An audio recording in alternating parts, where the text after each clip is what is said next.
Hello, it's a new Wednesday, which means a new graphic novel comic book review by me, Andrew Ace. This week I'm continuing my Best of theme series and covering holiday Christmas presents, or specifically graphic novels tied to different friends you have. So, you've got that hipster friend, you've got that pop culture junkie, you've maybe got that cosplayer in your life. So, these are graphic novels tied specifically for them. First up, for your hipster friend, The Sixth Gun by Cullen Bunn and Brian Hurt. This is the first volume of what is now a 6-volume series. The 7th will wrap it up.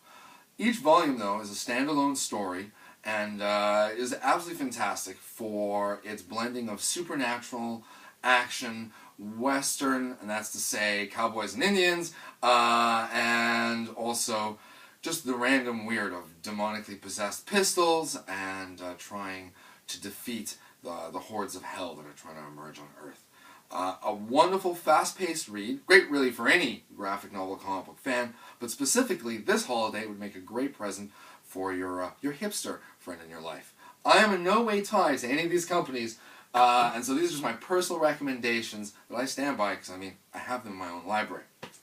Next up is the Harley Quinn graphic novel by Carl Kessel and Terry Dodson. I'm a big fan of Terry Dodson's art. It's action-packed, energetic, cheesecake, and very, very sexy cheesecake at that. He does, though, probably my favorite rendition of Harley Quinn. Now, this isn't her first appearance. That was in the Batman animated comic book, and there are other graphic novel collections out there. But if you've heard anything about the Suicide Squad movie coming out from DC Comics, then you know that Harley Quinn's going to be a big part of that, and it's not like she isn't already a major cosplay costume. I'm not really sure quite the right term to say there, but certainly there's a lot of Harley Quinn cosplayers already. So, for the lady in your life, or just the guy who likes some sexy art, I like to recommend Harley Quinn. Next, this is for the pop culture junkie or aficionado, however you want to put it, in your life. This, Infinity Gauntlet, is going to be the read to have read by the third Avengers movie. So we have Age of Ultron out next, and then we're going to build towards, well, Infinity War is what they're billing it as, but certainly if you've been paying attention to the Marvel movies, you've already been noticing the Infinity Gems, Thanos, of course, at the end of the last Avengers movie, and his gauntlets, and the collection of those gems can't be far behind. This is the read that really, I don't want to say put Thanos on the map, because he was certainly a very popular villain before that, but when I was growing up, end of the 80s, early 90s, young comic book reader that I was, this was the big sort of crossover series, because, I don't want to ruin it, but really this isn't a spoiler, everybody dies. So this was the first time I got to see all my favorite heroes perish in a mega battle.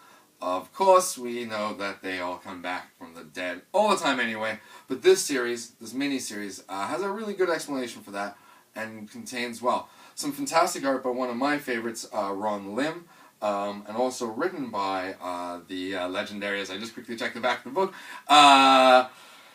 Jim Starlin. Sorry, brain freeze there for a moment. Ron Lim, though, just a personal shout-out, was the artist on Captain America back when I was first getting into the title, and this is how I sort of followed into this from his work on Silver Surfer.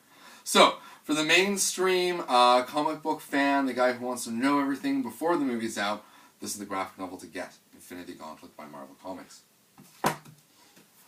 Finally, for that friend who maybe a little dark, a little edgy, likes his heavy metal, likes to comment on, the state of politics or economics, maybe was, paying attention to the Occupy protests, comes Scalped. This is by Jason Aaron, who has gone on to do a number of amazing reads for Marvel these days.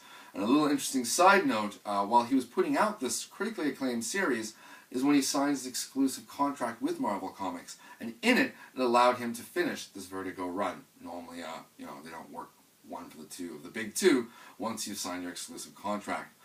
This series is about, it's sort of maybe a contrast to The Sixth Gun. set on a Native American reservation in present day. It is as gritty and realistic as you can get any comic book. Dark, this is not for younger readers, definitely mature reader, and delves deeply into issues of drugs, law enforcement, poverty, culture in America, and importantly, sort of what has happened to the Native American culture, and maybe what is a reflection on some of what could be said. I'm not saying myself, but some of the decline of middle America, and that is to say that we're seeing a dark, broken world that is out there, and we just sometimes maybe choose to close our eyes to it. Odd read maybe for Christmas, but like I said, if you've got that dark, mysterious, edgy friend that even something indie would be seen as too hip or cool, I would definitely recommend Scalped. It's a great read. The artist I should mention is R.M. Guerra, who does a fantastic job on the paneling and just providing very, I want to say, dark, moody art without being too, what I like to call it, scratchy or just trying to create mood by making the art seem, more difficult to read, sometimes is how I feel. So, these are my 4 recommendations this week.